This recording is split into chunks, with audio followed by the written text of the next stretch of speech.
Hello friends, welcome to our channel. இன்னைக்கு நாளைக்கும் typewriting exam நடக்கிருக்கு. அதில் எல்லா ஸ்டூடெண்ட்டுமே வந்து பார்த்தீங்கன்னா கலந்துக்கிருக்கீங்க. எல்லாருமே நல்லா பண்ணுங்கள், எல்லாருமே பாஸ் பண்ணணும் அப்படின்னு நான் கடவுள்கிட்ட வேண்டிக்கிறேன். ஸோ நீங்கள் எக்ஸாம் போகிறீங்க இல்லைங்களா, நீங்கள் போகும்போது என்னெல்லாம் மைண்டில் வந்து வச்சுக்கணும், ஓகேங்களா? உங்கள் நினைவில் நீங்கள் என்னெல்லாம் வச்சிட்ருக்கணும் அப்படின்ற விஷயம் தான் நம்ம இந்த வீடியோவில் தெளிவாக சொல்ல போகிறோம், ஓகேங்களா? ஸோ அதுக்கு முன்னாடி ஒவ்வொரு பேட்ச் டைப்பிங் முடிஞ்சதுமே நம்ம அந்த கொஷின் பேப்பருக்கான அனாலிசிஸ் ப்ளஸ் ப்ரூஃப் கரெக்ஷனோட வீடியோ வரும்.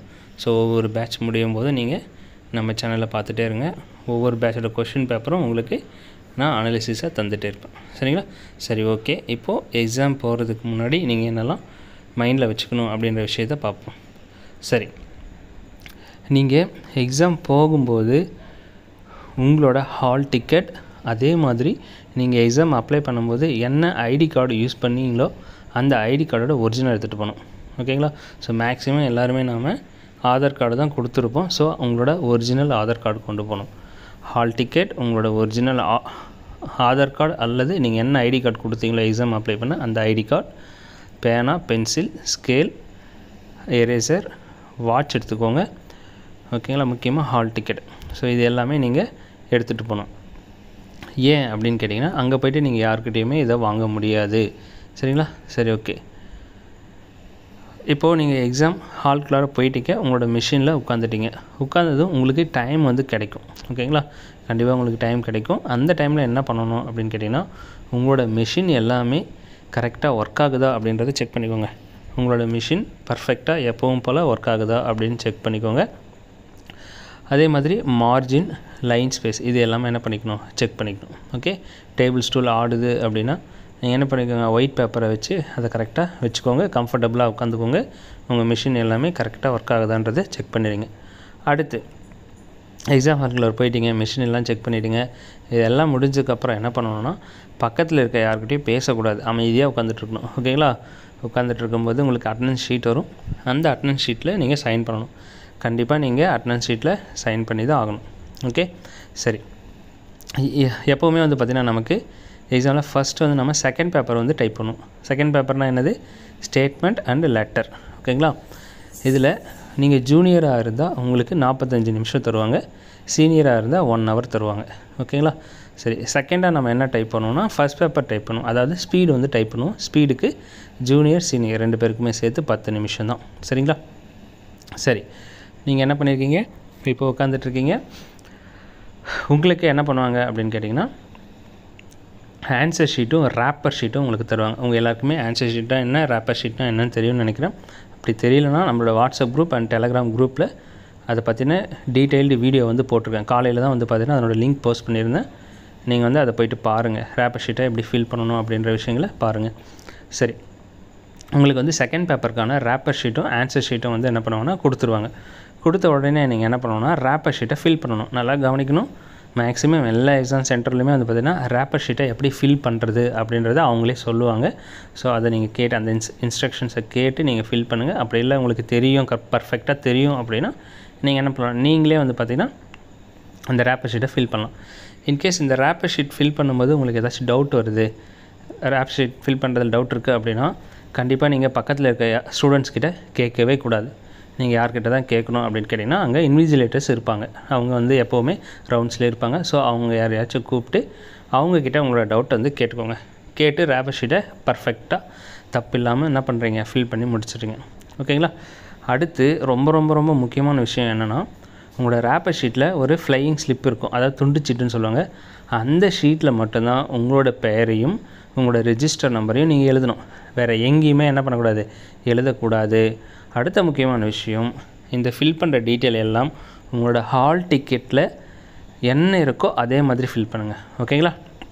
ஹால் டிக்கெட்டை பார்த்து தான் ஃபில் பண்ணணும், தவறு இல்லாமல் ஃபில் பண்ணுங்கள், ஓகே? அடுத்து இன்கேஸ் நீங்கள் வந்து என்ன பண்ணுறீங்க, எக்ஸாம் டைப் பண்ணிகிட்ருக்கீங்க. இப்போ செகண்ட் பேப்பர் வந்து டைப் பண்ணிகிட்டே இருக்கீங்க. அப்போ வந்து என்ன ஆகுது, உங்களுக்கு மிஷினில் ஏதோ ஃபால்ட் வருது. மேக்ஸிமம் ஃபால்ட் வரக்கூடாதுன்னு நான் வேண்டிக்கிறேன். இன்கேஸ் அப்படி ஃபால்ட் வந்ததுன்னா நீங்கள் என்ன பண்ண தேவையில்லை, பயப்பட வேணாம், ஓகேங்களா? பயப்படாமல் என்ன பண்ணுறீங்க, பதட்டப்படாமல் எழுந்து நின்று அங்கே இருக்க இன்விஜிலேட்டரை கூப்பிடுங்க. சார், இந்த மாதிரி ஃபால்ட் ஃபால்ட் இருக்குது அப்படின்றது கொடுங்க. உட்காந்துட்டே கூப்பிட வேண்டாம்.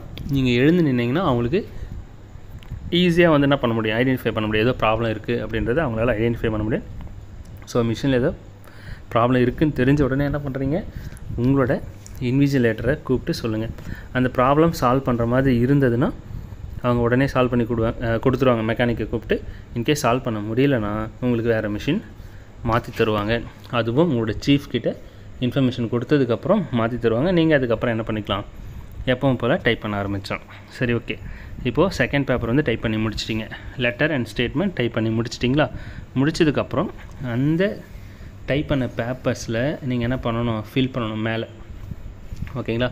ஒவ்வொரு ஆன்சர் ஷீட்லேயும் மேலே வந்து நீங்கள் ஃபில் பண்ணுற மாதிரி இருக்கும். அதே மாதிரி நீங்கள் டைப் பண்ணுறது ஆன்சர் ஷீட்டோட பேக் சைடில் டைப் பண்ண பாருங்கள், ஃப்ரண்ட்டில் டைப் பண்ண வேண்டாம்.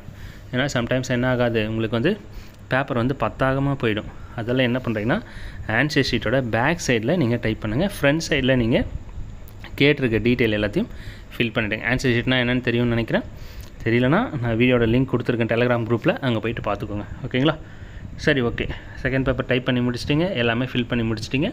இப்போ ரேப்பர் ஷீட்குள்ளார வச்சு என்ன பண்ணிடணும், நீங்கள் கட்டிடணும். நல்லா புரிஞ்சுக்கோங்க. லாஸ்ட் பேட்சில் நம்மளோட ஸ்டூடெண்ட்டே ஒருத்தவங்க என்ன பண்ணிட்டாங்கன்னா ஆன்சர் ஷீட்டை வச்சு கட்டாமல் கொடுத்துருக்காங்க. அவங்களோட ஆன்சர் ஷீட் மிஸ் ஆகிடுச்சு. ரிசல்ட் ஃபெயில்னு வந்துருச்சு. நாங்கள் வந்து பேப்பர் காப்பி வந்து வாங்கி பார்க்கும்போது அவங்களோட ஆன்சர் ஷீட்டே அதில் இல்லை, எல்லாமே எம்டி பேப்பர் தான் இருக்குது. ஸோ என்ன அங்கே தப்பு பண்ணியிருக்காங்க, அவங்க பேப்பரை கட்டாமல் கொடுத்துருக்காங்க.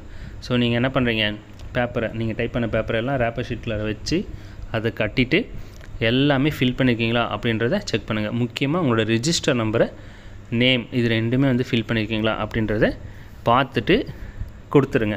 ஓகேங்களா? இன்விஜிலேட்டர் கொடுத்துருங்க. அடுத்து உங்களுக்கு ஃபஸ்ட் பேப்பர் டைப் பண்ணுறதுக்கான ரேப்பர் ஷீட்டும் ஆன்சர் ஷீட்டும் தருவாங்க. நீங்கள் என்ன பண்ணணும், இப்போது அந்த ரேப்பர் ஷீட்டை திரும்பவும் ஃபில் பண்ணுறீங்க. ஆன்சர் ஷீட்டை ஃபில் பண்ணிவிட்டு டைப் பண்ணுறது ஆன்சர் ஷீட்டோட பேக் சைடில் என்ன பண்ணணும், டைப் பண்ணணும். செட் பண்ணிவிடுங்க. ஓகேங்களா? இங்கே நீங்கள் முக்கியமாக கவனிக்க வேண்டியது என்னென்னா, செகண்ட் பேப்பர் பண்ணும்போது நீங்கள் லைன் ஸ்பேஸ் வந்து 2 வச்சுருப்பீங்க. இப்போ நீங்கள் ஃபஸ்ட் 1 வச்சுருப்பீங்க. செகண்ட் பேப்பர் டைப் பண்ணும்போது 1 வச்சுருப்பீங்க. இப்போ நீங்கள் ஸ்பீட் டைப் பண்ண போகிறீங்க. அப்போ நீங்கள் என்ன பண்ணணும், 2 வந்து மாற்றிக்கோங்க. லைன் ஸ்பேஸ் வந்து 2க்கு மாற்றிக்கோங்க. மாற்றினதுக்கு அப்புறமா 5 ஸ்பேஸ் வந்து விட்டு வச்சுக்கோங்க. ரெடியாக இருங்க.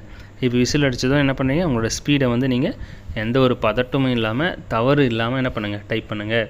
எல்லோரும் டைப் பண்ணும்போது உங்களுக்கு பதட்டம் அதிகமாகும், மிஸ்டேக் பண்ணுறதுக்கான வாய்ப்பு வரும். அந்த பதட்டம் எதுவும் இருக்கக்கூடாது. ஓகே? எப்போது நீங்கள் இன்ஸ்டியூட்டில் எப்படி டைப் பண்ணுவீங்களோ அதே மாதிரி என்ன பண்ணுறீங்க, டைப் பண்ணி முடிச்சிருங்க. முடிச்சதுக்கப்புறம் திரும்பவும் ரேப்பர் ஷீட்குள்ளார ஆன்சர் ஷீட்டை வச்சு கட்டி முடிச்சுட்டு எல்லாமே ஃபில் பண்ணியிருக்கீங்களா அப்படின்றத செக் பண்ணிடுங்க.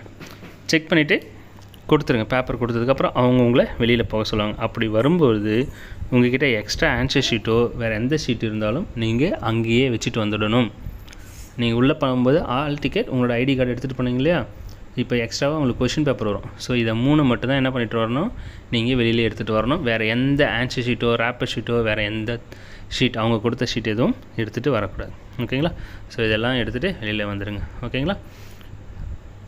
ஸோ உங்களுக்கு வேறு எதுவும் டீட்டெயில் வேணும் அல்லது உங்களுடைய எக்ஸாம் பற்றின சந்தேகம் ஏதாச்சும் இருந்ததுன்னா எனக்கு நீங்கள் கமெண்ட் செக்ஷனில் சொல்லுங்கள். நான் உங்களுக்கு டீட்டெயிலாக இன்ஃபர்மேஷன் தரேன். ஓகேங்களா? தேங்க்யூ.